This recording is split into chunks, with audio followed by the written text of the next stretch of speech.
En el teatro de la existencia, la India no es simplemente una nación. Es un mundo contenido dentro de otro mundo, una cronología viva que desafía la lógica del tiempo lineal. Nos adentramos en una península que se clava en el Océano Índico como una daga de tierra ancestral, un escenario donde la geografía dicta leyes que la humanidad apenas alcanza a comprender. El aire aquí es una amalgama indescifrable de incienso sagrado, especias vibrantes y el humo denso de un progreso que no conoce el descanso. El silencio ha sido desterrado, sustituido por un torbellino de voces, mantras y el rugido implacable de ciudades que nunca duermen, donde lo divino y lo terrenal se mezclan en una danza devastadora. La evidencia de este contraste es quirúrgica. Al norte, la muralla indestructible del Himalayas se alza como un vestigio de la eternidad, donde el frío muerde los huesos y las montañas parecen vigilar la pequeñez humana. Desde estas cumbres descienden las arterias vivas del país, el Ganges y el Yamuna, ríos que no son solo cursos de agua, sino entidades divinas cargadas con la fe y los pecados de millones. Es una atmósfera de una magnitud majestuosa, pero también sombría. Mientras los peregrinos buscan la purificación en sus orillas, las aguas transportan el peso de una contaminación implacable, revelando una paradoja que lacera los sentidos. Bajo este cielo de extremos, la India se revela como un mosaico de belleza y horror, de palacios que resplandecen como joyas olvidadas y callejones donde la miseria se amontona con una precisión aterradora.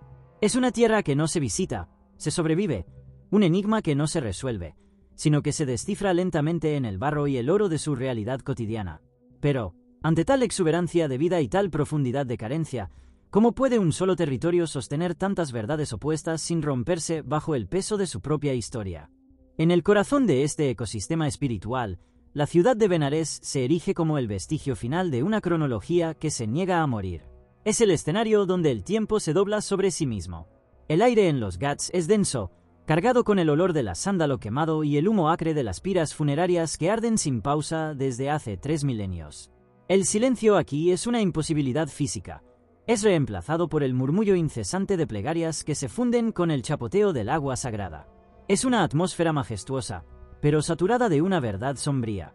Aquí, la vida y la muerte no son opuestos, sino compañeros de celda en una danza indescifrable. La precisión con la que se ejecutan los rituales es quirúrgica. Observamos a los devotos sumergirse en el Ganges con una determinación que ignora la toxicidad de sus corrientes. Para ellos, el metal pesado y las bacterias no tienen poder frente a la magnitud de la purificación espiritual. Las cenizas de los muertos son entregadas al río con una parsimonia devastadora, mientras a pocos metros, la vida doméstica continúa en una indiferencia absoluta ante el fin de la existencia. Es una arquitectura de la fe que ha transformado la ciudad en un organismo vivo, donde cada piedra está impregnada de la desesperación y la esperanza de 1000 generaciones. Este fervor no es un adorno cultural, es el motor que mueve la economía, la política y la psique de 1400 millones de almas. Sin embargo, tras el colorido de las ofrendas y el oro de los templos, subyace una tensión constante entre la tradición ancestral y un mundo moderno que exige resultados tangibles. Si la divinidad es el eje sobre el que gira esta nación, ¿qué sucede cuando los dioses milenarios se enfrentan a la fría lógica de una superpotencia nuclear que lucha por su espacio en el siglo XXI? En la arquitectura de la organización social, el nacimiento no es un punto de partida, sino un destino predefinido por siglos de dogma y estratificación. La libertad es un concepto moderno que choca frontalmente con una estructura de castas que ha sobrevivido a invasiones, imperios y revoluciones tecnológicas. Parte 3. El código de la sangre. En el ordenamiento del espíritu humano, la jerarquía es la ley que dicta el valor de una vida antes de su primer aliento. Nos adentramos en el tejido invisible que divide a la India en compartimentos estancos. El aire en las aldeas rurales todavía conserva la pesadez de una segregación ancestral, un silencio tenso que separa los pozos de agua y los caminos de aquellos considerados puros de los que la tradición ha etiquetado como intocables. Es una cronología de la exclusión que se ha transmitido con una precisión quirúrgica a través de los milenios, una magnitud de injusticia que el derecho constitucional moderno aún no logra desmantelar por completo. La evidencia de esta fractura es devastadora. Observamos comunidades enteras relegadas a los oficios más insalubres, la limpieza manual de letrinas y el manejo de los desechos, una tarea implacable que marca la piel y el alma de millones de ciudadanos. El metal de las herramientas de trabajo es el único vestigio de su identidad social. Es una arquitectura del desprecio donde el apellido funciona como una marca indeleble, determinando el acceso a la tierra, al matrimonio y a la justicia. En las metrópolis de cristal y fibra óptica, la casta se camufla, pero en la penumbra de las decisiones familiares y los círculos de poder, sigue siendo el filtro indescifrable que decide quién asciende y quién permanece en el lodo. Esta estructura no es solo un residuo del pasado, es una herida abierta que supura en el corazón de la democracia más grande del mundo. Una nación que lanza satélites a la luna pero que aún lucha por permitir que un hombre de casta baja camine con zapatos por la calle principal de su propio pueblo. Si el mérito es la moneda de cambio de la nueva era global, ¿cómo puede la India alcanzar su pleno potencial mientras arrastra las cadenas invisibles de una jerarquía que niega la humanidad básica a su propio pueblo? En la mecánica de la supervivencia urbana, el espacio no es solo una dimensión física. Es una mercancía que se arrebata al cielo cuando el suelo ya no puede ofrecer más. La metrópolis es un organismo caníbal que crece sobre sus propios escombros, devorando la privacidad para alimentar una densidad humana de proporciones bíblicas. Parte 4. El horizonte de hormigón. En el corazón de la expansión absoluta, Bombay se erige como una herida abierta de acero y asfalto, una ciudad donde la magnitud del lujo y la profundidad de la miseria comparten el mismo código postal. El aire aquí es una masa densa, un sudario de humedad salina y el hollín implacable de millones de tubos de escape que rugen en una parálisis eterna. El silencio es un vestigio olvidado, enterrado bajo el estruendo de una construcción que no conoce la noche. Es una atmósfera de una urgencia devastadora, donde cada segundo tiene un precio y cada centímetro de sombra es disputado con una ferocidad indescifrable. La precisión del contraste es quirúrgica.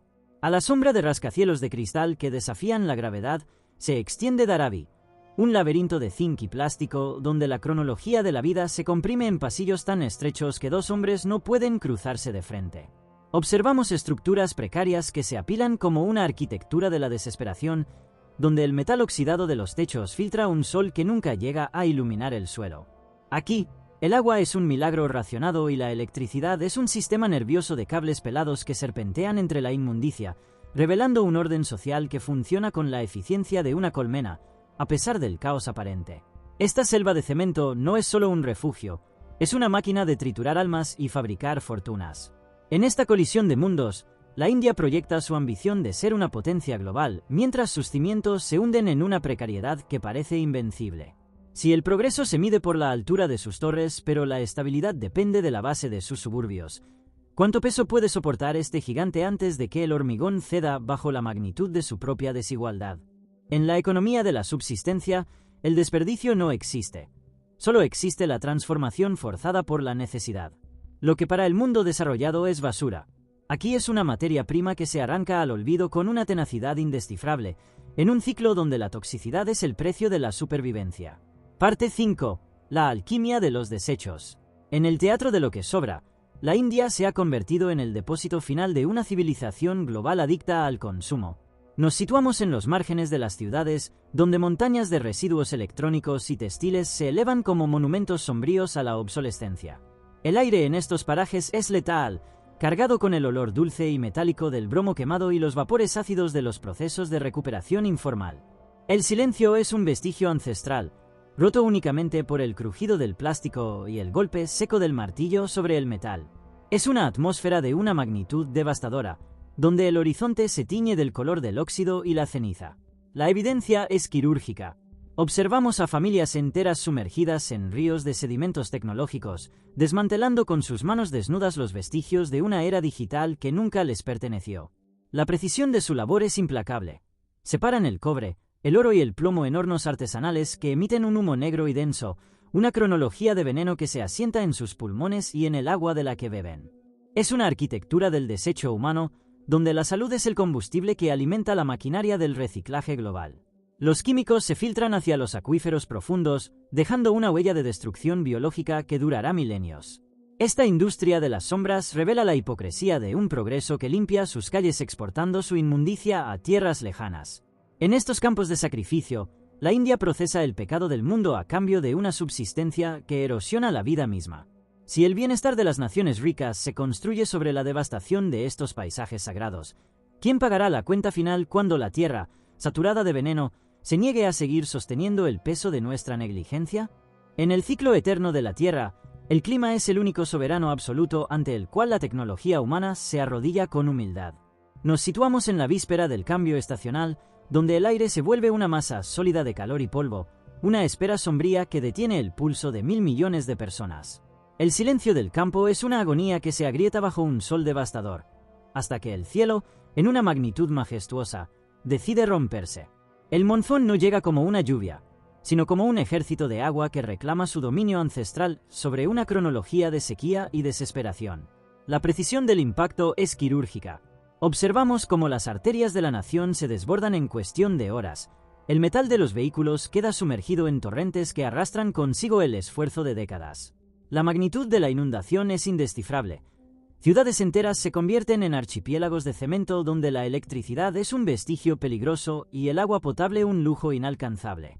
Es una arquitectura del caos climático, donde la misma lluvia que garantiza la cosecha de arroz es la que sepulta aldeas bajo aludes de lodo y olvido. La fuerza del agua es implacable, borrando caminos y puentes con la facilidad de quien deshace un dibujo en la arena. Este fenómeno define la psique de la India, un pueblo que vive en una tensión constante entre la gratitud y el miedo. Si el destino de la economía y la seguridad alimentaria de una superpotencia nuclear sigue dependiendo del capricho de una nube y de la dirección del viento, ¿qué tan sólida es realmente la estructura de una nación que, a pesar de sus satélites, sigue siendo rehén de la furia de los elementos? En la jerarquía del hambre, el suelo es el único juez que no acepta sobornos. Pero cuando la tierra se agota y el cielo se vuelve errático, la agricultura deja de ser un oficio para convertirse en una forma de guerra de desgaste contra la extinción. Parte 7. El surco del sufrimiento. En el corazón de la India rural, la cronología del tiempo no la dictan los relojes, sino los ciclos de una tierra que está llegando a su punto de quiebre. El aire en los campos del Punjab y Maharashtra es pesado, impregnado del olor acre de los fertilizantes químicos y el polvo fino de un suelo que ha sido forzado a producir más allá de su magnitud natural. El silencio aquí es sombrío, un vacío que se llena con el susurro del viento sobre cosechas marchitas y el eco de una deuda que crece con la misma implacabilidad que la sequía. Es una atmósfera de una desesperación majestuosa, donde el campesino se encuentra atrapado entre la tradición ancestral y el mercado global que lo ignora. La evidencia es quirúrgica y devastadora. Observamos pozos que penetran la tierra a profundidades indescifrables, buscando una humedad que ya no existe, dejando tras de sí un rastro de acuíferos vacíos y salinidad mortal. La precisión de la miseria se manifiesta en las manos callosas que sostienen botes de pesticidas, la única salida para una plaga que la naturaleza ya no puede controlar. Es una arquitectura del colapso agrícola. El metal de los tractores se oxida en los cobertizos mientras los hombres, despojados de su dignidad por intereses bancarios, recurren a soluciones finales en un acto de renuncia implacable. Esta crisis no es solo económica, es el desmoronamiento del alma de la nación.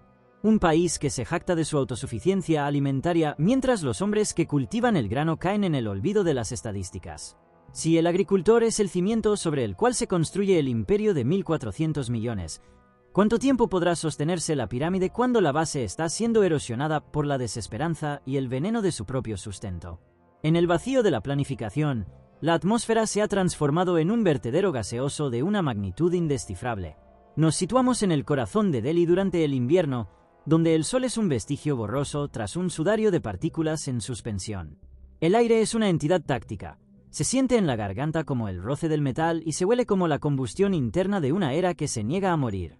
El silencio de la mañana es sustituido por una tos colectiva, un murmullo sombrío de millones de pulmones que filtran, sin querer, el veneno de una cronología industrial implacable. La precisión del desastre es quirúrgica. Observamos cómo el smog se adhiere a las paredes de mármol de los monumentos ancestrales, carcomiendo la historia con la misma ferocidad con la que debilita la vida de los recién nacidos. La magnitud de la toxicidad es devastadora. Los medidores de calidad del aire alcanzan cifras que desafían la escala humana, convirtiendo el simple acto de respirar en el equivalente a consumir decenas de cigarrillos al día. Es una arquitectura de la asfixia, donde el progreso se mide en toneladas de carbón quemado y el horizonte ha sido borrado por una neblina de azufre, ozono y desesperación. Este aire tóxico no conoce fronteras de casta ni de riqueza. Se filtra por los ventanales de los rascacielos y las grietas de las chozas, recordándole a la nación su fragilidad biológica. Es el precio sombrío de una motorización desenfrenada y de una política que ha sacrificado el cielo en el altar del crecimiento económico.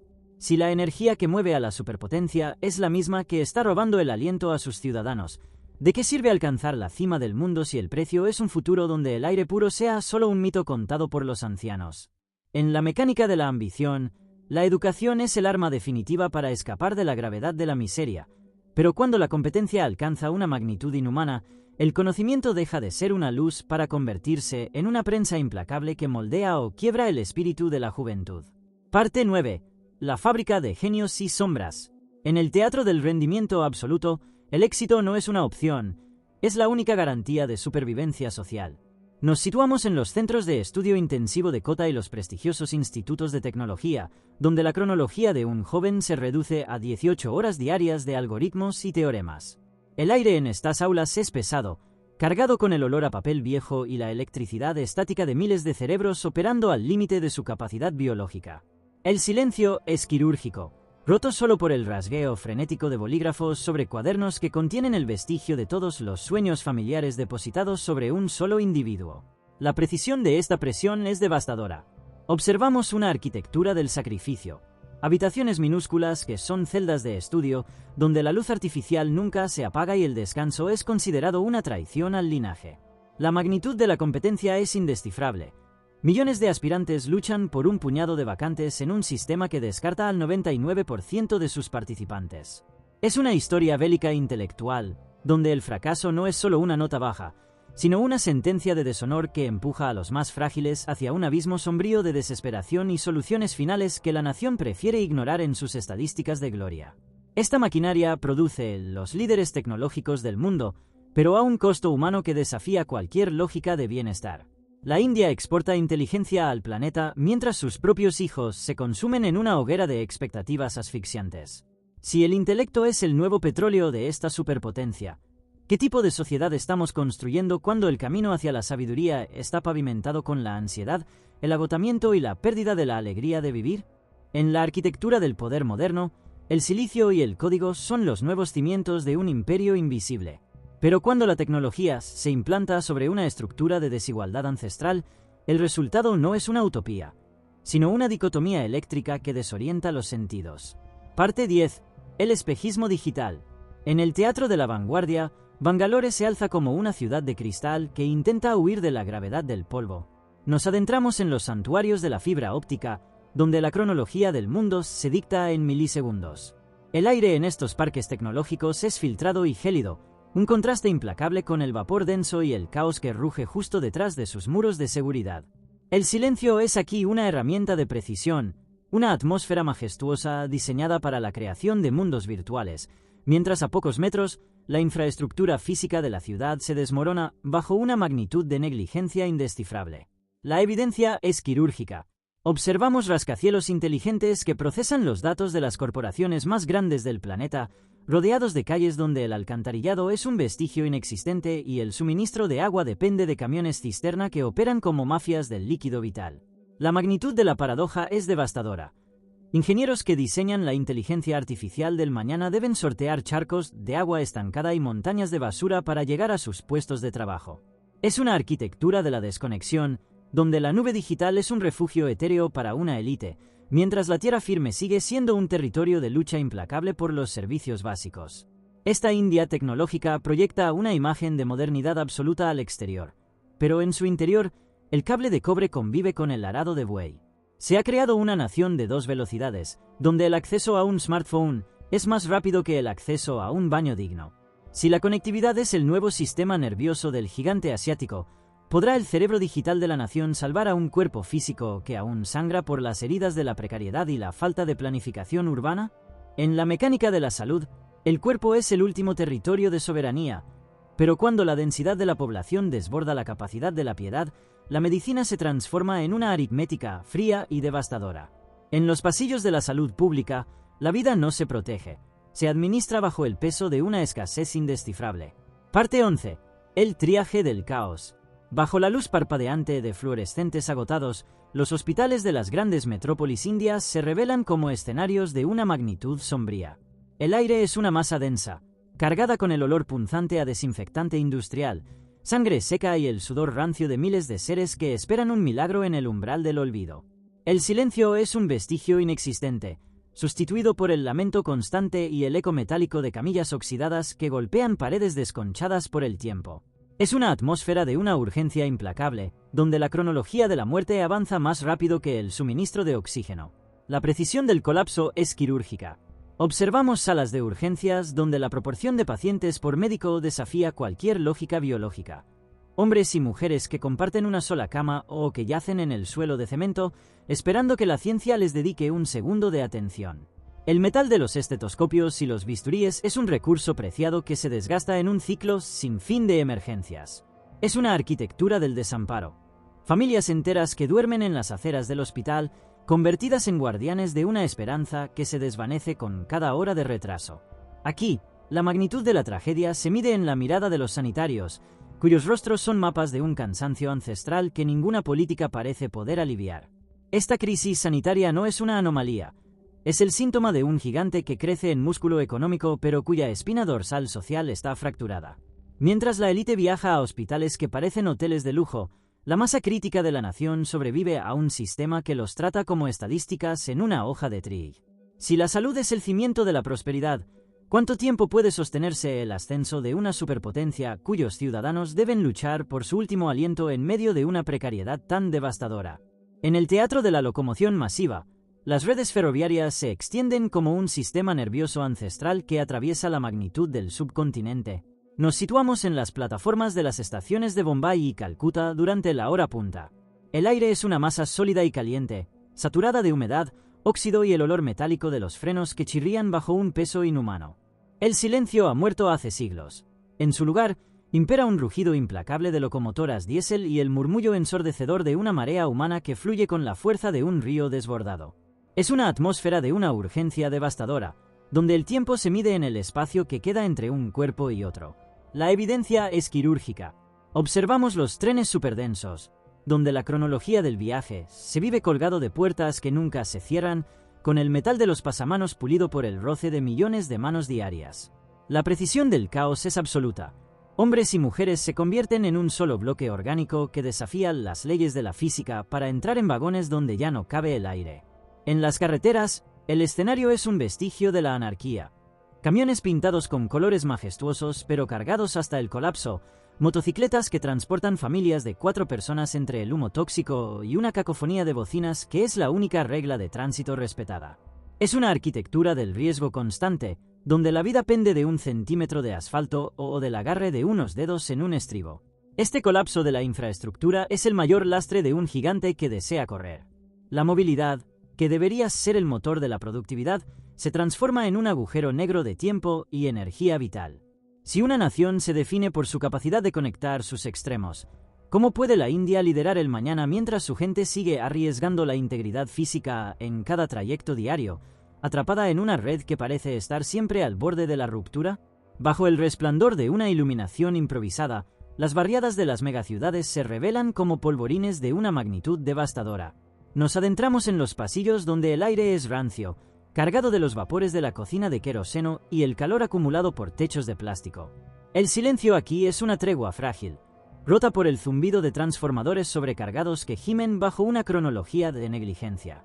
Es una atmósfera de una vulnerabilidad sombría, una arquitectura del desastre donde los materiales más inflamables han sido unidos por la necesidad, creando un tejido urbano que arde con la velocidad de un pensamiento. La descripción de la tragedia es quirúrgica. Cuando el fuego despierta, no hay muros que lo detengan, solo una sucesión de explosiones de gas y el crujido del metal que se retuerce bajo temperaturas inhumanas. Observamos la precisión de la carencia. Callejones tan estrechos que las máquinas de rescate son solo vestigios inútiles en la periferia, mientras la población lucha contra el infierno con cubos de agua estancada. La magnitud del incendio no se mide en hectáreas, sino en la pérdida total de los escasos bienes de una vida entera, reducidos a un residuo grisáceo en cuestión de minutos. Es una historia bélica contra lo inevitable, donde el humo negro borra la distinción entre el cielo y el infierno terrestre. Este ciclo de destrucción y reconstrucción precaria es la herida que nunca cierra en el cuerpo de la nación. La falta de ordenamiento urbano transforma cada hogar en una pira potencial, revelando un sistema que permite que millones vivan en la antesala de la catástrofe.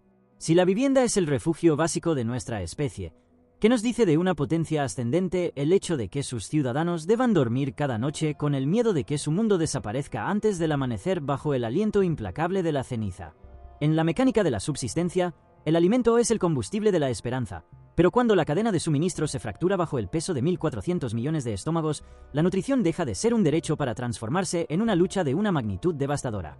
Parte 14. El pan de la escasez. En los mercados que laten en las entrañas de las urbes, la abundancia y la carencia se entrelazan en una cronología de necesidad implacable. El aire es una mezcla densa de materia orgánica en descomposición, especias que irritan los pulmones y el aroma dulce de las frutas que maduran demasiado rápido bajo un calor que no da tregua. El silencio es un vestigio olvidado.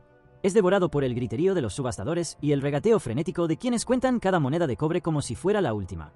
Es una atmósfera de una urgencia sombría, donde el valor de la vida se tasa por el precio de un saco de arroz o una medida de lentejas. La evidencia es quirúrgica. Observamos montañas de grano expuestas a la intemperie en almacenes estatales, donde el metal de los techos agujereados permite que la humedad y los roedores consuman la riqueza de la tierra, mientras millones sufren de una malnutrición indescifrable. La precisión de la paradoja es absoluta. La India es uno de los mayores productores de alimentos del planeta, y sin embargo, sus estadísticas de anemia y retraso en el crecimiento infantil son un vestigio devastador de una logística rota. Vemos manos esqueléticas que recogen granos derramados entre el lodo de las estaciones de carga, una arquitectura de la desesperación que se repite en cada rincón donde la burocracia pesa más que el hambre. Este abismo entre la producción y el plato revela la falla estructural de un gigante que desea alimentar al mundo pero no puede saciar a sus propios hijos. La comida se pudre en los silos mientras la inflación devora el poder adquisitivo de los más vulnerables, creando una brecha que ninguna tecnología digital ha logrado cerrar. Si la energía de una nación nace de la fuerza de sus ciudadanos, ¿podrá la India sostener su ascenso majestuoso si sus cimientos biológicos están siendo erosionados por la falta de un sustento digno y constante? En la arquitectura de la psique colectiva, el género no es solo una categoría biológica, sino una frontera trazada con la precisión de un escalpelo. En una sociedad donde la tradición es un ancla ancestral, ser mujer es habitar un espacio de una magnitud indescifrable, donde la devoción y la opresión respiran el mismo aire. Parte 15. El silencio de las flores. Bajo los velos de colores majestuosos que ondean en los mercados, se oculta una cronología de invisibilidad y sacrificio. Nos adentramos en el ámbito privado, donde el aire está cargado con el humo del hogar y el peso de expectativas milenarias. El silencio aquí no es paz. Es un vestigio de voces que han sido educadas para no ser escuchadas. Es una atmósfera de una dualidad devastadora. La mujer es venerada como diosa en los templos de mármol, pero a menudo es relegada a la sombra en la estructura de poder de la calle y la familia. La magnitud de esta paradoja es el tejido mismo de la vida cotidiana. La evidencia es quirúrgica. Observamos la precisión del estigma, desde el feticidio selectivo que altera la demografía de estados enteros, hasta la arquitectura de la violencia que se manifiesta en el acoso de los espacios públicos. El metal de las cerraduras y las rejas de las ventanas son el recordatorio constante de una libertad que se mide con cuentagotas. En las zonas rurales, la cronología de una mujer se define por el agua que carga sobre su cabeza y el fuego que alimenta, mientras que en las urbes, las profesionales de éxito deben sortear un laberinto de prejuicios implacables para reclamar su lugar. Es una historia bélica interna, donde el campo de batalla es la autonomía del propio cuerpo. Este desequilibrio no es solo una cuestión de derechos, es una amputación del potencial de la nación. Una superpotencia que camina con una pierna encadenada a un pasado de servidumbre femenina está condenada a un equilibrio precario. Si la mitad de la población es el motor silencioso que sostiene la economía y la moral del gigante, ¿podrá la India alcanzar la verdadera grandeza mientras las manos que mecen la cuna sigan marcadas por las cicatrices de la desigualdad y el miedo? En el teatro del abandono, la sabiduría ya no es la moneda de cambio en las metrópolis de silicio. Nos situamos en los márgenes de las ciudades y en las aldeas deshabitadas, donde el aire huele a polvo acumulado y a madera que se rinde ante la humedad. El silencio aquí es una entidad física, una magnitud de soledad que envuelve a quienes el progreso ha dejado atrás. Es una atmósfera de una melancolía majestuosa, pero profundamente sombría, donde los ancianos aguardan el final de su propia historia en la penumbra de templos que ya nadie visita. La evidencia es quirúrgica. Observamos rostros que son mapas de una geografía devastadora, surcos profundos tallados por el sol y la privación. La precisión del desamparo se manifiesta en manos que tiemblan al sostener un cuenco de metal vacío, mientras la estructura familiar tradicional, el cimiento ancestral de la India, se desmorona bajo la presión de la migración urbana. Es una arquitectura de la ruptura generacional. Los hijos parten hacia los rascacielos de cristal, dejando tras de sí una cronología de padres que habitan casas en ruinas, donde el único sonido es el zumbido de las moscas y el latido de un corazón cansado. Aquí, la magnitud de la ingratitud social se revela en la falta de sistemas de apoyo, convirtiendo la última etapa de la vida en una sentencia de indigencia y silencio. Este desvanecimiento de la vejez es el precio invisible de la modernización. Al enterrar a sus ancianos en la negligencia, la nación está perdiendo las raíces que sostienen su identidad frente al vendaval de la globalización. Si la civilización se mide por el respeto a quienes nos precedieron, ¿Qué quedará del alma de este gigante cuando las últimas voces que conocieron la India antes del ruido y el asfalto se apaguen definitivamente en la oscuridad de la indiferencia? Bajo el cielo de las plataformas de lanzamiento en Sriharikota, el aire vibra con una frecuencia majestuosa, un zumbido de alta tecnología que corta la humedad tropical. El silencio de la cuenta atrás es una magnitud de tensión absoluta, donde el orgullo de una nación se condensa en una estructura de metal y combustible criogénico que desafía la gravedad. Es una atmósfera de autoridad reveladora. Aquí, la India ya no es el país de los encantadores de serpientes, sino el laboratorio del mundo, una potencia que mira a las estrellas mientras sus pies siguen hundidos en el barro de la necesidad. La evidencia es quirúrgica. Observamos la precisión de un programa espacial que alcanza la Luna con una fracción del costo de sus rivales, una muestra de una eficiencia devastadora nacida de la escasez. Pero este ascenso tiene una cara sombría. El desarrollo de ojivas nucleares y misiles de largo alcance que trazan una cronología de disuasión en una región que siempre está al borde del conflicto. Es una arquitectura del poder dual, donde el mismo ingenio que diseña satélites para predecir monzones forja el acero de portaaviones que patrullan océanos en disputa. La magnitud de esta transformación militar y científica es el vestigio de una ambición que no acepta segundas plazas en el tablero de las superpotencias. Este despertar altera el equilibrio del planeta. Un coloso que despierta con hambre de reconocimiento, de energía y de recursos, obligando al resto de las naciones a recalcular su posición. Pero, mientras el fuego de los cohetes ilumina el horizonte, ¿podrá este gigante proyectar su sombra sobre el cosmos sin resolver primero las fracturas que amenazan con despedazar su propio suelo?